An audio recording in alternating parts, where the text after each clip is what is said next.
what we wanted to discuss today was like, what are the common things that are going to go wrong or maybe put us off track, and how to deal with them, because that's the key thing, is being able to be equipped with when stuff doesn't go right, or what we've planned in our head, how to maybe just like stem the fire a little bit to go, the world hasn't imploded, it's fine, you can jump back on the horse tomorrow, and how to sort of see that through into positive results, because we know that the moment we start to see results, that's what builds the motivation to kind of pursue our goal further, and we become a bit more trusting in ourselves that what we're doing is correct. I'm going to stay on this path. So let's look at sort of the typical things. So as we said, someone's jumped in both feet. They have they're all fueled up with emotion. They want to make a change. Nutrition wise, what do we tend to see when someone jumps into their January in that way?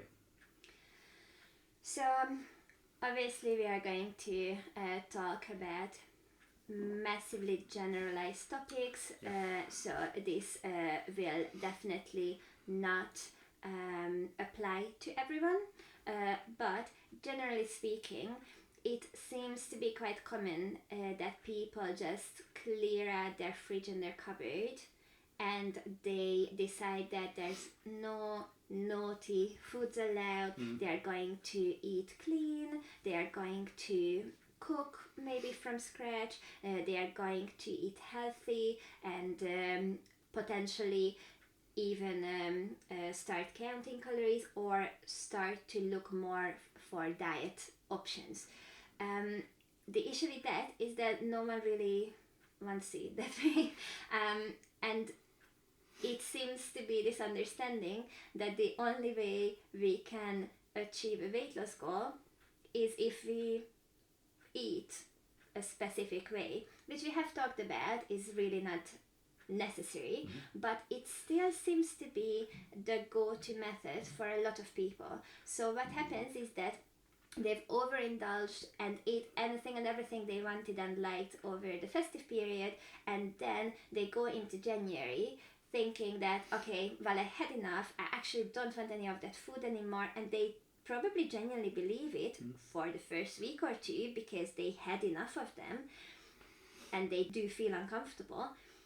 But then we eat a certain way when we are unsupervised or when we don't feel guilty about eating that way, and that way is because those foods are tasty and we like them, and it's that simple.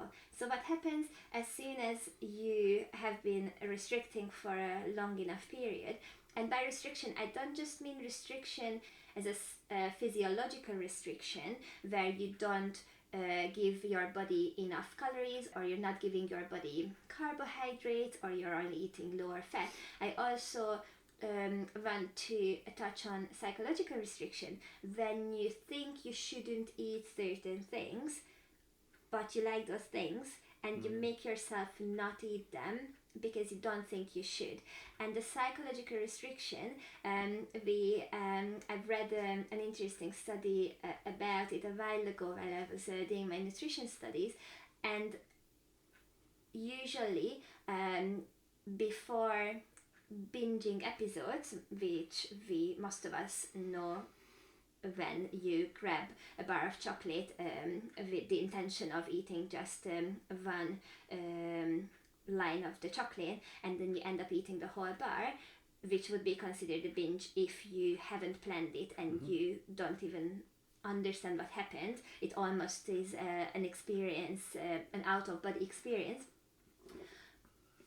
That can be a result of psychological restriction, even if you have been fueling your body with enough or too many calories. So you can overeat on calories, which can lead to surplus weight, even if you're eating healthily and well and only the good foods, while restricting foods that you would really want to eat and then end up binging. So it just kind of seems counterintuitive. It's the worst of all worlds. Exactly, because you still might not lose weight. It's super common that people, but I'm eating so well, and then yes, but you're not eating in a calorie deficit.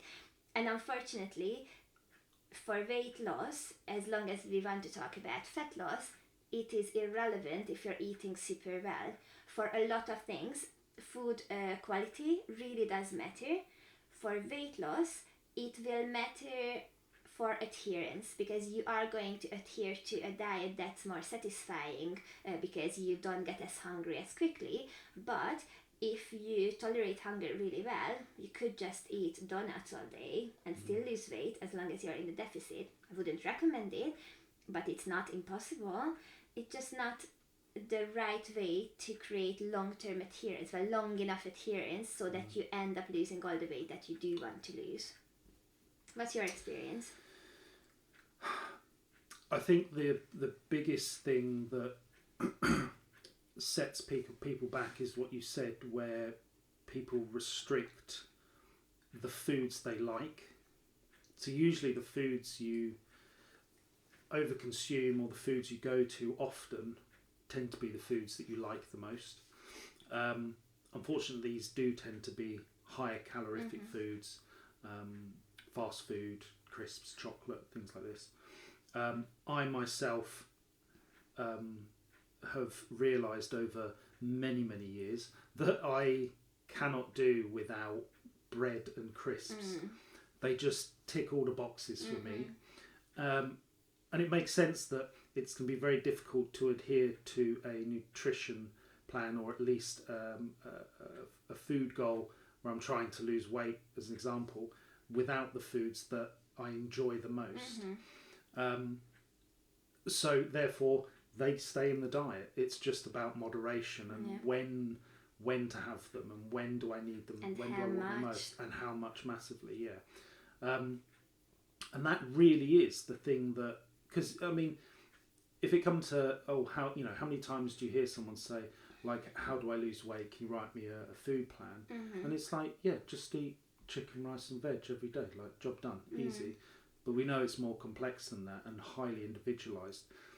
So adding the things that we like in moderation and maybe at certain times is going to be the biggest thing that's going to help with adhering to a plan. And I think that's the thing I see most people slip up on their diet, and they all kind of come to the gym the next few days and with this kind of like tail tucked between their legs, feeling guilty about it. But it's like, there's nothing wrong with having a slice of cake. There's nothing wrong with this. It's about how it folds in. I think one of the reasons for this is because people just don't trust themselves. They don't trust themselves maybe around these foods, or they don't trust themselves because of their past experiences. And there's so much information out there, and there's so many professionals writing meal plans that it seems like a good idea, that like, this is how you do it. If you want to diet, you just follow a meal plan and then you do it. As a nutritionist, I can write meal plans. A personal trainer can't write meal plans. It's we are not insured as a personal trainer. Nutritionists are qualified to do it. This doesn't mean that many personal trainers wouldn't give out meal plans. It is just that they are probably not the right person to do it. As a nutritionist, I very rarely give out meal plans. Specific scenarios would include if someone needs like a sample day of eating, of like the recommendation of calories that we agree on based on them specifically, including their lifestyle, their activity levels, their preferences. But it would be a sample with the education around it, how they can personalize it, because it's sure as hell that it doesn't matter how well I get to know a client, I won't be able to forecast what they will want to eat for lunch on Friday. It's just not gonna work like that.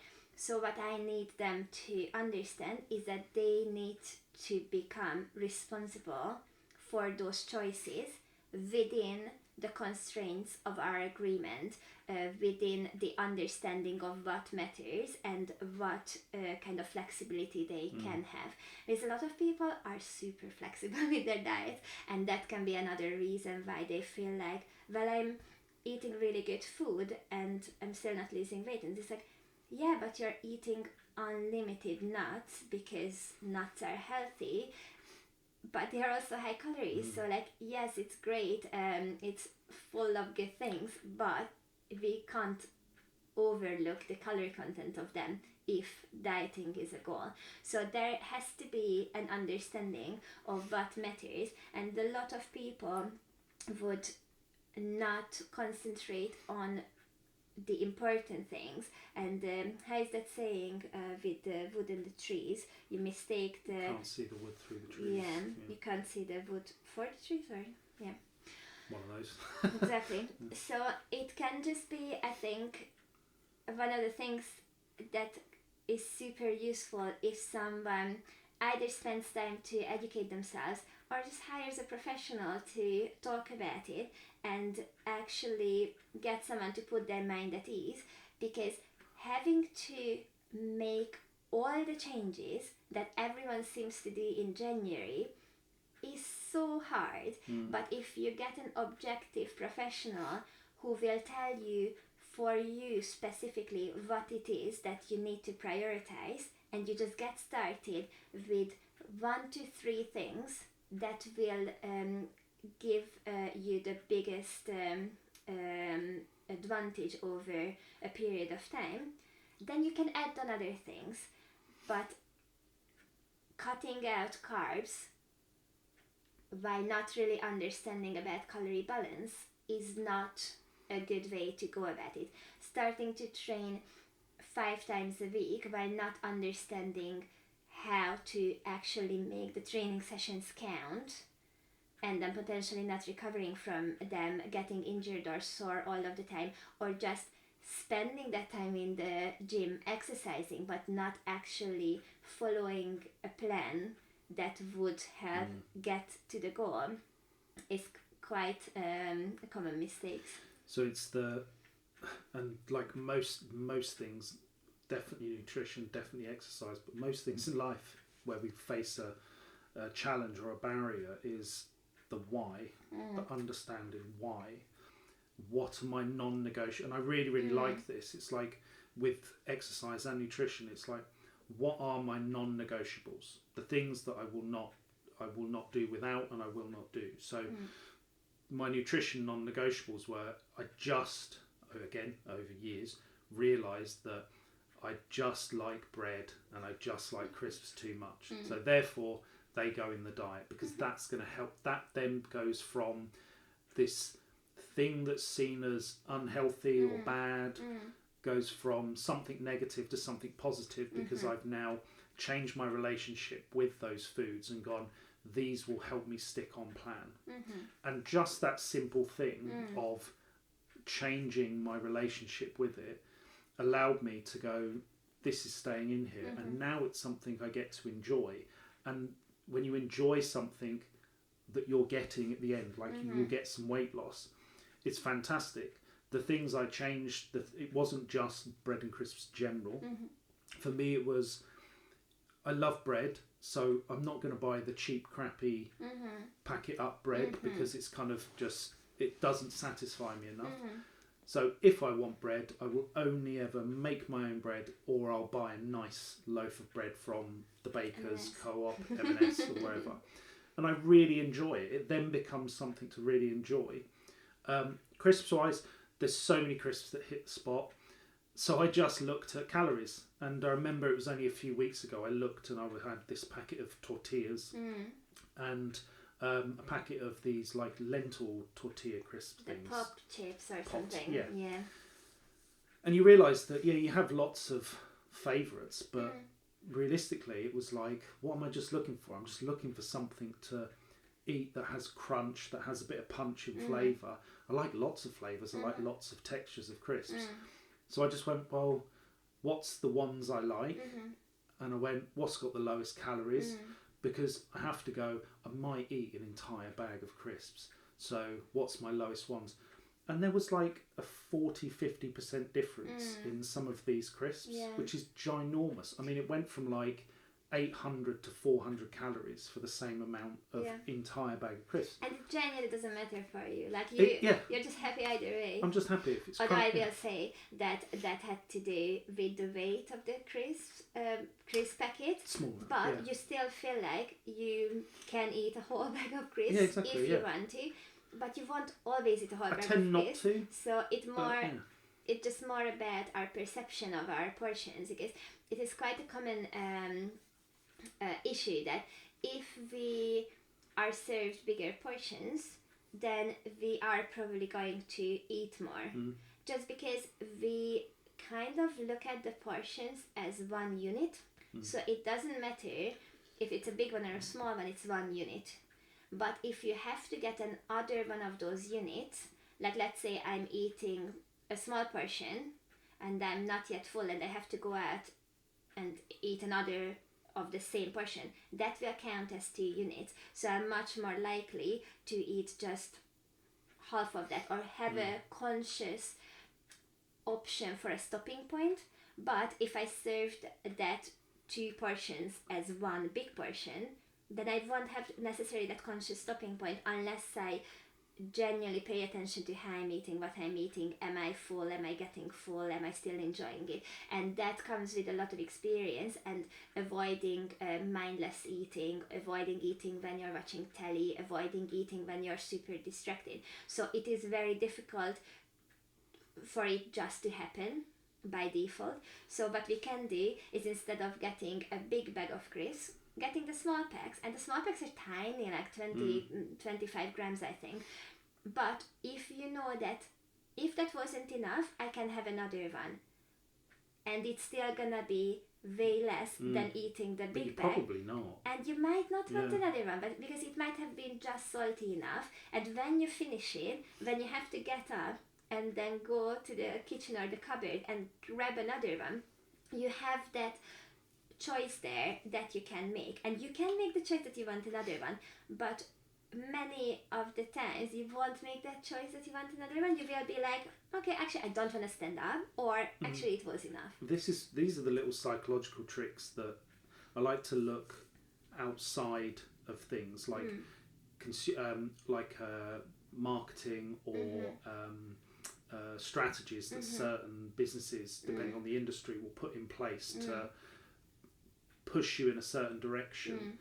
So you kind of have to, this place wants you to, like this is the typical thing. I remember years and years and years ago when I used to work in a pub, on football days, rugby days and things like that, they would put free crisps, chips, roast potatoes, cover them in salt, a little bit of cheese on there or something, and just be like, help, because they know people are just going to order more and more and more drinks because they've got this salty thing that goes so well with drink. It's Plus this people little trick. love getting stuff for free. Exactly, yeah. And it's the same with like buffets. Most buffets won't give you the size of plate that you've probably got at home. It tends to be slightly smaller, ever so slightly. And it's just small enough so that your portion size isn't as much. So you're less likely to go up for 3, 4, 5, 6 plates because they want you to pay Not for if this. You're me, well, because no, I will go to a buffet. We see through that. And it's the same with us. Like, we have such a ridiculous array of bowls and plates, and I will genuinely kind of go, oh, I'm going to eat a lot of that food. I'm going to force myself to get a smaller plate or a bowl purely because I know that I will just pile up if I have the nice green plates that we have. But they're just too big for certain foods. But if we've got things with lots of salad and vegetables, I'm like, I'm just going to go for it. So I think these psychological tricks, we call them tricks, but these become almost an unconscious part of people's lives when they are good at weight maintenance. Like another one, we talked about how I always have a snack cupboard. It is on purpose a cupboard. I don't leave snacks hanging around so that I can't just see them whenever. We have fruit around, like oranges and bananas. I exclusively eat bananas if I'm gonna run. I just don't really want to eat them otherwise. It's fine. and we mostly eat oranges or clementines in the evening while we are watching something on telly. But those are the things that we see. We don't see the ice cream in the freezer. We don't see the several different types of crisps and chocolates and other snacks in the cupboard. We know it's there, but we are not constantly reminded. We all know that feeling when you're walking down the street thinking about whatever you're thinking about, and then you just smell a bakery and you instantly want baked goods, and you haven't even thought about wanting baked goods. You might not even be hungry, but just that smell triggers you into craving the baked goods. But if you have walked down a different road, like, it can be a simple change for someone who's always tempted to go into the bakery on their way to work or on their way home from somewhere, that like, just take a different route. Like, you are not going to have to resist going into the bakery as much, because you will not even think about it. You just have to make that choice before it becomes too difficult when you're standing right in front of it, where you have to decide, am I going in and getting my favorite thing, or am I walking past it? You have to make that choice when you're separated from the impulse, and you can just go a different way, and then you wouldn't have to face that choice. So this is the thing with, like, if you go into your supermarket, like, I think most people have noticed, but like the way supermarkets are designed are very, very thought out. You know, it's the moment you come into the place, it's flowers, it's fruits, it's vegetables, it's fresh, healthy food, very inviting, and that's to draw you inside. All the stuff you need regularly, the milks, the breads, the butters, the cheeses, the meat and stuff, it's right in the corner. You have to go through many aisles to get to the things that tend to sell the most. And all of a sudden you do this like S-bend and your trolley's half full. And whether you write a list or not, I try to be as strict as possible. I always say, I'm going to get everything on the list first, and I won't put anything else in. And then after the list, I will pick some things, maybe if I've seen them. But most of the time I kind of forget, and then I go round. So, as you said, we use the same trickery or the same psychological pushes in our own homes, where the supermarket will do things to draw you to buy stuff. We will do things in our home where it doesn't really matter how much fruit we're going to eat. We're not going to put on weight realistically. But the food where we may overindulge and put on weight is away. It's still accessible. It's just not in view. But so, even if, like, I think there was one night over the Christmas period where instead of one orange, I ended up eating 2. And we buy the large oranges because they're super nice. Eating 2 oranges took me over half an hour, I think, because you peel it. I don't like the white bits. I eat them like bit by bit. You peel it. You peel it. Yeah. And it just, like, how often does that happen that I eat 2 oranges? Like, I can't recall any other time that I ate 2 oranges back to back. I just really wanted the oranges. They were super nice oranges, and I probably didn't have as much for dinner, so I just ate that instead. So it is not going to be an issue. But if I have the crisps and the chocolates and everything right in front of me or right next to me, I will not even pay attention to how much I'm eating, and I would finish a whole bag of everything. And there's this understanding that if you keep swapping between different textures and flavors, you can eat more of it, because it kind of resets the sensory stimulus in your brain. It's also called the buffet effect. So what you say about how the plates are smaller, and then people might not walk up to the buffet that many times, but we can eat way more at a buffet regardless of how big the plate is, just because we keep swapping between different textures and flavors. So we are going to probably overindulge by at least a little, if not a lot, just because we are potentially full from one flavor and texture, but then there's another one, and there's another one, and there's another one, and then that one was actually quite nice, I will have a bit more, and before you realize, you are so full that you can't even move, and you regret all your life choices, but then at least you ate your money's worth. Yeah. Did you ever used to watch or have you ever seen the program Man vs Food? Oh, I think yes. It was this chap, I forget, it's Adam Rickman, irrelevant, who would go to these restaurants and stuff and challenges to eat these restaurant set challenges, like the biggest burger, how many hot dogs, how many wings, etc. And I remember this episode where he had to, it was like a milkshake or an ice cream place, and it was something incredible, like 5 or 7 kilos of ice cream or milkshake, but the milkshakes are basically thick, but it was 5 to 7 kilos, litres of this, you know, a huge amount. And I remember he got halfway and was really, really struggling, and then he asked the restaurant to bring him a bowl of salty chips, and people were going, how are you going to consume more food and then think you're still going to do that? And as you said, that buffet effect, he had a few handfuls of chips, the salty chips changed the texture, the heat,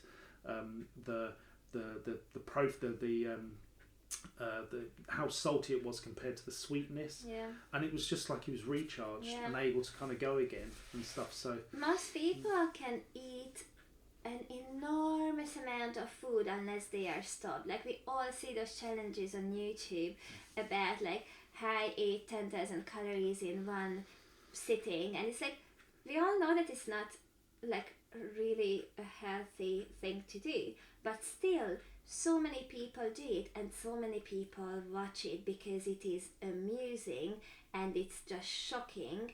And then secretly, I think most people just would want to be able to do that. Like, if I could have my current physique despite however much I'm actually eating, I would eat more. Oh, 100%. Because I love food. I love the different textures.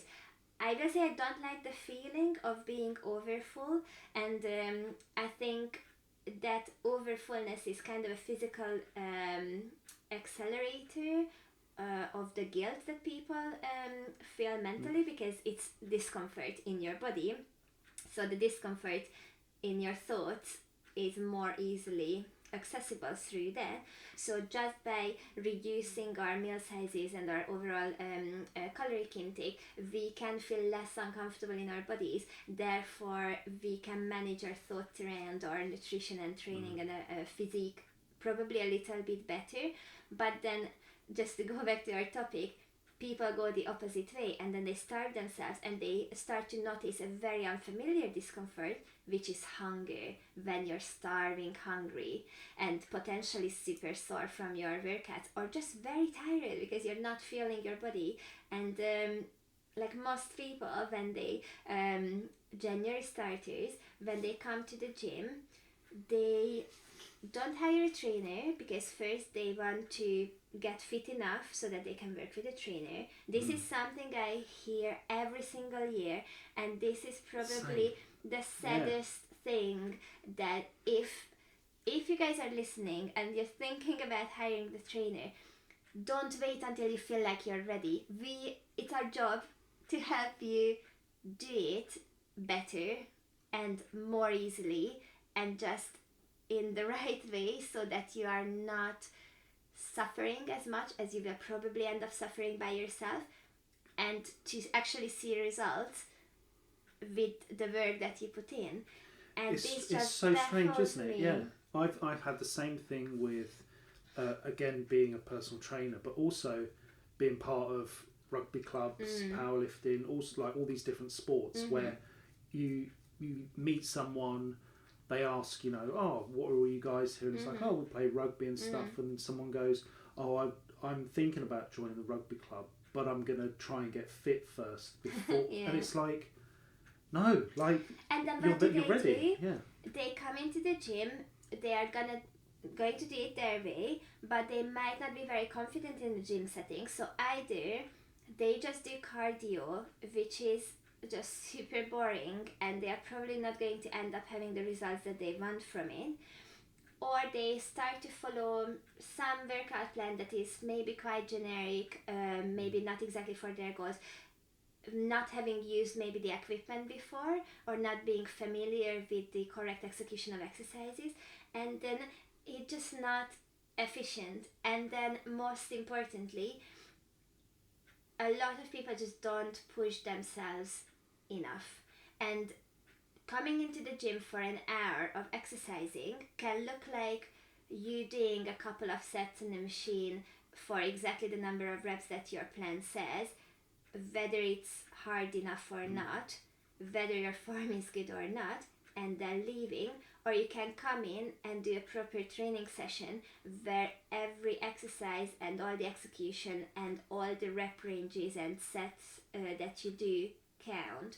So it just kind of feels like, again, I can't phrase it in any different way than a wasted effort, because it's hard work for someone who doesn't naturally want to come to the gym to come into the gym several times in a week for several hours in total, and then do something mediocre or just suboptimal when it could be so much better.